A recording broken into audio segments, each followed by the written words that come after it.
الله الرحمن الرحیم. محفل کا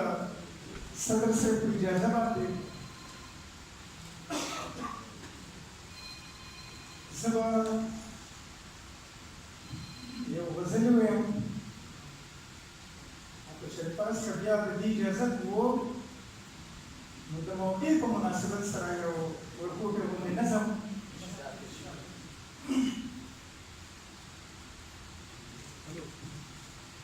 دا غزل څه شعرونه دي؟ لنډ بهر غزل دی. ښایستونو ژبې وکړې،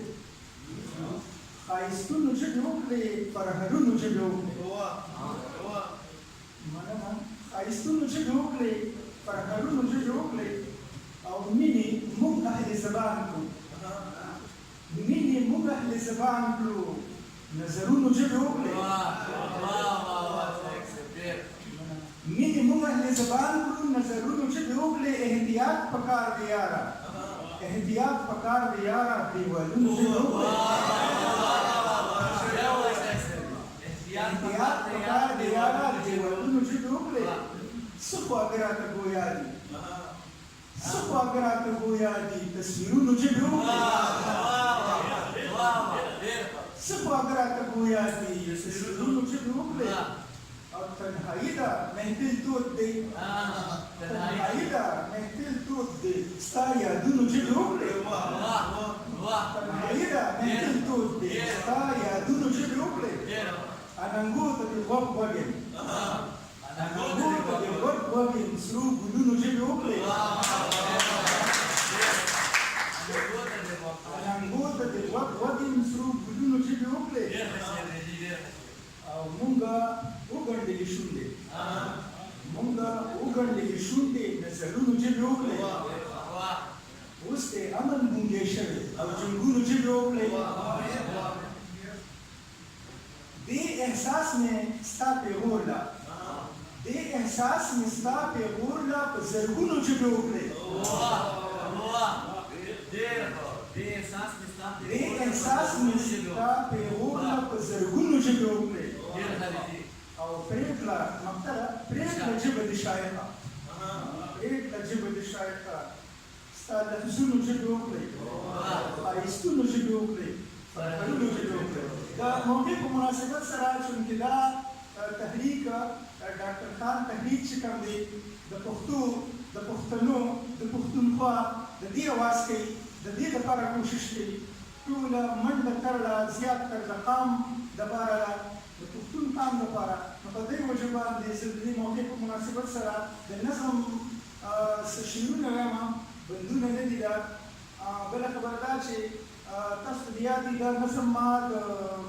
یو ملګري جاوید خلیش صاحب د وفات په موقع باندې لیکلي و، په هغې کې چې پروګرام و، خو زه په دې کې ډېر شعرونه هغه پرېږدم او کوم چې د موقع مناسبت سره وي نو هغه به وایم. او په دې کې ما خلیش صاحب مخاطب کړی دی، هغه ته مخاطب یم چې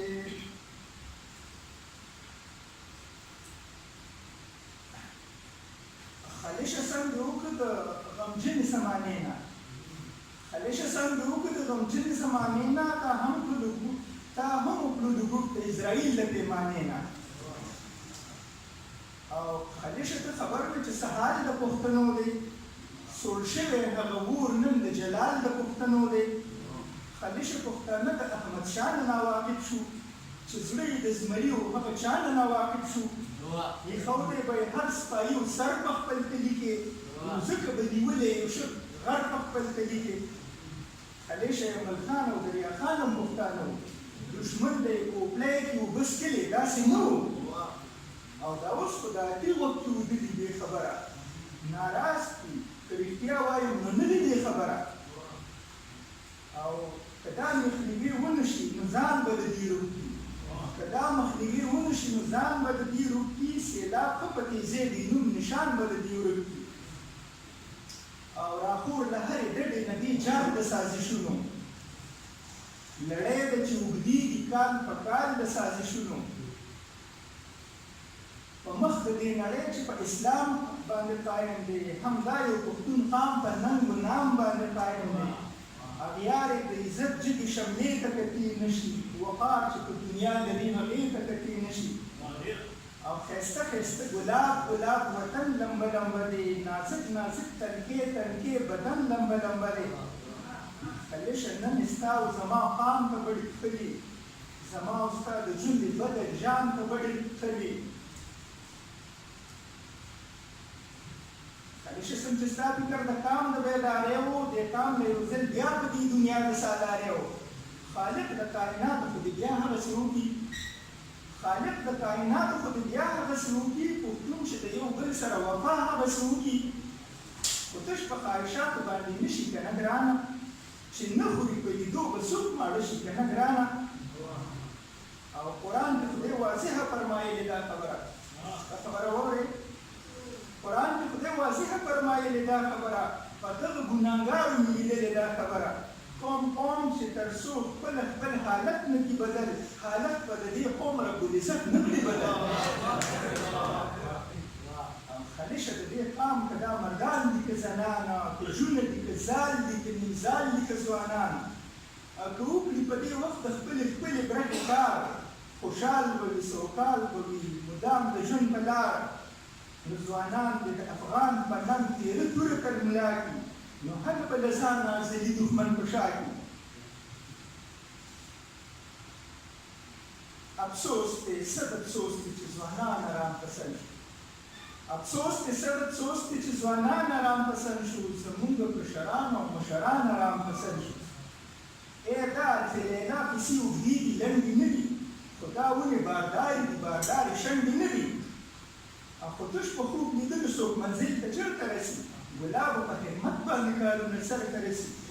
او دنیا کې هر وګړی د خپل قام سالار پسې ځي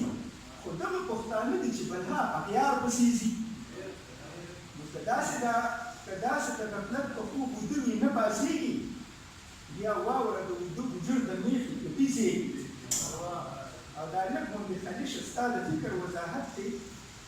دا قام د اوس راویښ شي ختم شوی مهلت دی دا قام د اوس راویښ شي ختم شوی مهلت